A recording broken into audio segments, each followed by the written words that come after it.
pretty interesting article here on Caitlin Johnstone's Substack. I'll link it down below. Move this so we can see the title. TYT, Jimmy Dore, and other notes from the edge of the narrative matrix. There's Jimmy and Jank. Should we listen instead? Let's see. Let's listen.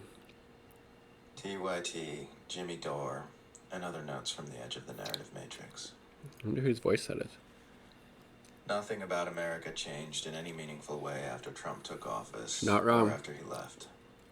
An oligarchic empire kept doing the things the oligarchs and imperialists had always planned on doing. All that changed were the narratives laid on top of this very boring reality. Accurate. What actually changed? The tweets, the punditry, the level of pundit manufactured hysteria on each side. Nothing real and significant in terms of actual government policy and behavior.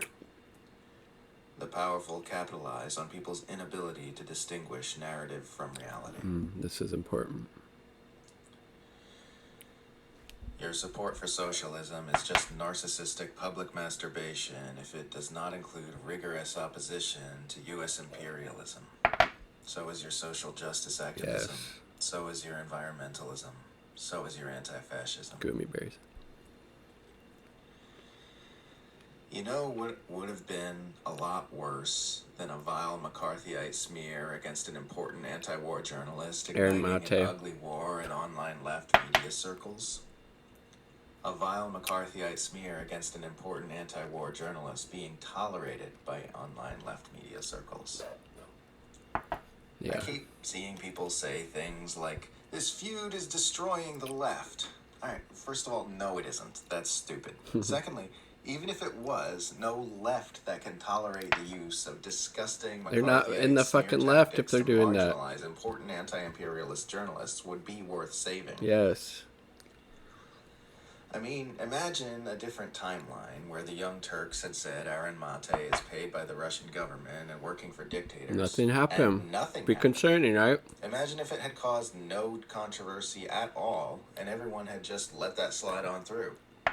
It's good that it got called out. Imagine if people in online U.S. media circles had just gone, yeah, that's how we behave now.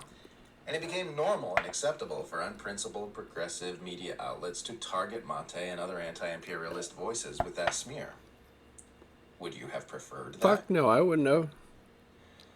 Now imagine another timeline where instead of this becoming a contentious issue, where those on one side try to blackmail the other into silence and half of lefty media takes the side of the blackmailing McCarthyites, if everyone had just condemned the smearers from the start, how much better would that have been? Much. A lot. Exponentially. So we're not in the best case scenario where everyone just says, yeah, nah, fuck off when McCarthyite smear tactics are deployed. But we're also not in the worst case scenario where they have widespread acceptance on the left either. That is a good thing. Jimmy Dore is popular because he's passionate, interesting, and speaks to ordinary people across the political spectrum instead of just to pseudo-progressives or elitist university Marxists. Getting upset about his popularity instead of just doing what he's doing is pretty silly. Part of the widespread vitriol toward Dore is due to jealousy about his popularity and influence. Probably and true. Part is due to belief that he's the wrong kind of voice to be leading the left. But in both cases, the solution is to just do the thing that makes him so popular and influential yourself. Do it better, not maybe, to if we bitch can. and moan while continuing your failed approach. I'm always seeing people talk about how their dad hates both parties and discovered Jimmy Dore and loves him or whatever. What are Dore's haters doing to appeal to ordinary, disenfranchised, working-class people like this? Nothing. They'll say they want to, but their actions and methods say otherwise. And if you can't do what Dore has done to become so popular, appealing to ordinary people in an interesting and accessible way, Jake, we want a smart audience, not a dumb one. Getting into the whole left political commentary gig anyway. How come you always criticize America instead of your own government?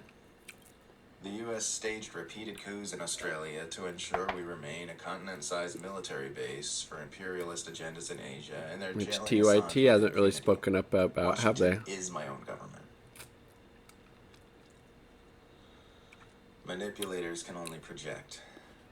They don't have the imagination or empathy to create something out of whole cloth to say about you, which is great, because all you have to do is listen carefully to what they say about others with the realization that they are just telling on Like Jank and themselves. Anna, projecting. In order to really say something that is true and meaningful about someone else's character, you have to have the ability to lean in with empathy to understand them. People who have spent their lives manipulating others rather than working with them don't have empathy. This is good to know about yourself, too. If you are ever stuck hating on someone and you know it's petty and it's not helping you, try reversing what you see in them and see if it's just something that you do too. Yep. Something that needs Project to be him. seen, loved, listened to, and let go of. Deflect him. These things are sneaky, though. Obviously, it's not going to present in you the exact same way as you hate it in others, or else you would immediately see your own hypocrisy. They will take a little coaxing and a lot of love to draw out. Make sure you feel safe to do it by yourself. Then, when you're feeling comfy, identify what you suspect is the core motivation of the behavior you see in the person that you hate. All it takes then is to get honest with yourself about if that motivates you sometimes. Be real playful and gentle about it. Most of the time, that's all it takes. Just an, yeah, I do that. And that's usually enough to stop your reactiveness. Even if you do it again, you will be watching yourself more closely and collecting more data. Once it's fully seen, it will leave by itself. And you might You're the only continue asshole you can hating that actually person. change. That's cool. But it's those kind of hypocrisies that we hide from ourselves that cause a lot of psychological distress and prevent you from seeing in yourself and the world as it is, and not through a Peace veil out, of guys. dissociation and Leave her self-hate. article down